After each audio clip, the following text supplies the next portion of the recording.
ఐనవోలు మల్లన్న బ్రహ్మోత్సవాలు అంగరంగ వైభవంగా జరుగుతున్నాయి. తెలంగాణతో పాటు ఇతర రాష్ట్రాల నుంచి భక్తులు మల్లన్న దర్శనానికి వస్తున్నారు.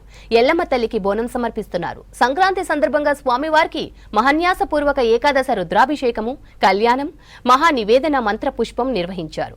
ఇక బ్రహ్మోత్సవాల్లో మల్లన్న పట్నాలు ఎంతో ప్రత్యేకం.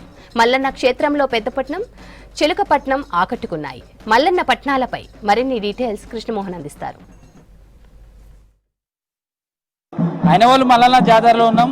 మల్లన్నను దర్శించుకోవడానికి వస్తున్న భక్తులతోటి ఈ ప్రాంగణం అంతా కూడా భక్తులతో కిటకిటలాడుతున్నాయి. రకరకాల రీతులలో స్వామివారికి మొక్కులు చెల్లించుకుంటున్నారు. చూడొచ్చు, ఆ మల్లన్నను దర్శించుకోవడానికి బోనాలు ఎత్తుకొని కూడా వచ్చారు. శివసత్తులు కావచ్చు, గజ్జల లాగులతోటి ఇలా అనేక రకాలుగా స్వామివారికి మొక్కులు చెల్లించుకుంటారు. వచ్చేటువంటి మొక్కులతో అయితే డప్పు వాయిద్యాలు కావచ్చు, సౌండ్స్. ఎట్లుంది మల్లన్న అనగానే ఏం గుర్తుకొస్తుంది? మల్లన్న దగ్గర ఏమేమి చేసి నువ్వు దర్శనం చేసుకున్నారా? కులాని శనార్థి అండి, అందరికి బండారు శనార్థి, చిన్నలకు పెద్దలకు శనార్థి, అందరికి నాతోటి గణాలందరికి శనార్థి.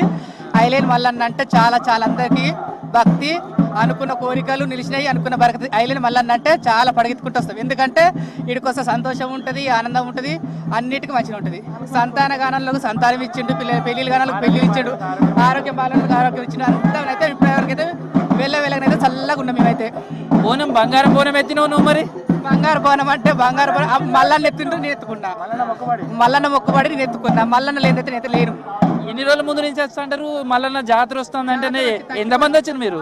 మేము ఇదంతా 50 మంది దాకా వచ్చి 31st కాగానే 31st ఎప్పుడైతే అవుతుందో మల్లన్న జాతర అయితే ఎప్పుడైతే జనవరి 1st నుంచి ఖచ్చితంగా ఐలేని బోనం కోరిక ముందు చాలా చాలా అనిపిస్తుంది. ఖచ్చితంగా వస్తాం. మేము ఎప్పటికీ ఏటా వస్తూనే ఉంటాం. నువ్వు కూడా బోనం ఎత్తినావు. ఈ బోనం ఏమేమి చేస్తారు, ఎట్లా చేస్తారు? బోనం పాలు పోసి పరమాన్నం వండి మల్లన్నకు నైవేద్యం సేకరిస్తాం. మల్లన్నకు మేము తాతదాన నుంచి వెనక నుంచి మా కులదైవంగా కొలుసుకొని దేవునికి ఏటాట వచ్చి మేము పాట నేను పాడాలి, పాట పాడతాం. అత్తమేది పాట పాడతాం. అమ్మ, మల్లన్నకి ఏం పాట పాడతావు? శివుని పాట, శివుని పాట. శివ శివ నిందలతో వియాలో, శివుడ నిండు దళతో వియాలో, భోగాన నిందలతో వియాలో, బొంత పెళ్లి రన్న వియాలో, కీర్తిలో నిందలతో వియాలో, కీసరి రామన్న వియాలో,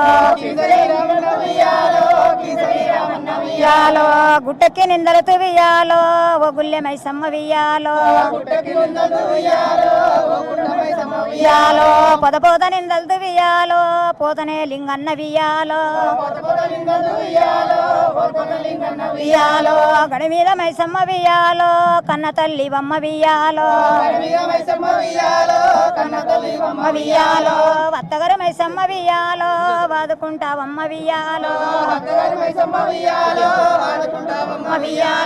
12 గూడను వియాలో, శరణాలు వచ్చి వియాలో,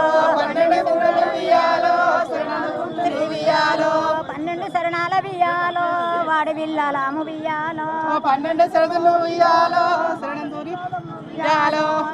మొత్తానికి అయితే మల్లన్న దగ్గరికి వచ్చే భక్తులతోటి ఆలయం అంతా కూడా కిటకిటలాడుతున్నాయి.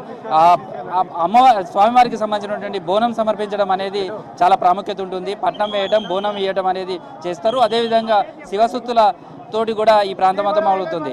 స్వామివారికి సంబంధించి చూడవచ్చు, ఎడు చూసినా కానీ బోనాలు ఎత్తుకున్నటువంటి వాళ్ళు కావచ్చు, వచ్చినటువంటి వాళ్ళంతా కూడా కనిపిస్తున్నారు.